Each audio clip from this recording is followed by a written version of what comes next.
Bonjour à tous, je vous retrouve pour la séance de TP qui fait suite au cours avec le chapitre 1 du thème 1, l'expression du patrimoine génétique.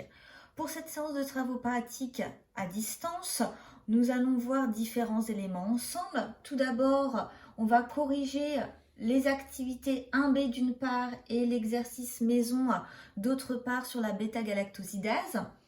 Ensuite, l'activité 2A, mise en évidence d'un intermédiaire entre l'ADN et la protéine, qui est une activité papier. L'activité 2B, comparaison de la molécule d'ADN et de la molécule d'ARN messager grâce à la visualisation en 3D. On va utiliser un site internet qui permet donc de voir les molécules en 3 dimensions. Activité 2C, compréhension des phénomènes cellulaires entre ADN d'une part, ARN messager et protéines grâce à l'utilisation du logiciel ADN-ARN qui est un logiciel gratuit que vous pouvez télécharger sur vos ordinateurs et si vous n'en avez pas la possibilité, je vais enregistrer une autre vidéo pour vous montrer quels étaient les points importants de ce logiciel. Nous finirons la séance de TP par bien entendu le bilan 2 du thème 1. L'objectif de cette vidéo est de corriger l'activité 1B, relation existante entre une séquence de nucléotides et d'acides aminés, ainsi que l'exercice maison entre la relation entre ARN messager et protéines. Tout d'abord, la correction de cette activité, on vous demandait d'indiquer la relation qui est établie par l'expérience entre une séquence de nucléotides et une séquence d'acides aminés.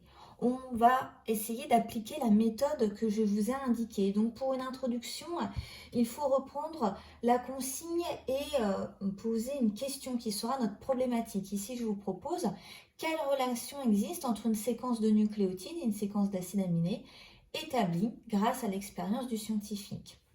Pour le développement, je vais essayer de prendre les notions pertinentes qu'il y a ici. Le texte permet de mieux comprendre le schéma. J'ai des valeurs, donc je vais essayer d'en citer. Je vois, je sais. Donc ici, je vous propose, je vois que la mutation au tout début du gène TRPA, donc ici, puisque nous avons la position des mutations, va avoir une incidence sur le 15e acide aminé de la protéine TRPA. La position des mutations dans l'ADN correspond à la position des acides aminés modifiés dans la séquence de la protéine. Or, je sais que la séquence linéaire des nucléotides d'un gène détermine la séquence des acides aminés de la protéine. Nous avons commencé en parlant en TP. C'est pas grave si vous n'avez pas indiqué cette notion, elle n'était pas spécialement attendue. Par contre, on attendait la déduction qui permettait de répondre à la problématique. Les expériences du scientifique ont permis de démontrer l'hypothèse de la correspondance entre les nucléotides et la séquence d'acides aminés. Voilà pour la correction de l'activité 1B. Maintenant, la correction de l'exercice relation ARN messager-protéine. On vous demandait de déterminer le rôle joué par l'ARN messager dans le processus de production des protéines. Première étape, je crée une problématique à partir de la consigne. Quel est le rôle joué par l'ARN messager dans la synthèse des protéines? Première expérience en lien avec le graphique qui est un petit peu difficile, où on a 2 ordonnées pour une abscisse. Donc, c'est un graphique de la quantité de bêta-galactosidase. Tous les mots qui finissent par ase sont des enzymes, donc des molécules qui accélèrent les réactions chimiques. Et toutes les enzymes sont des protéines qu'on a ici en vert et d'ARN messager qui est une molécule qui est constituée de nucléotides, noté en bleu ici en fonction du temps. On observe qu'avec l'injection de lactose dans la bactérie, ici vers 3 minutes, cela correspond à l'augmentation de la quantité d'ARN messager.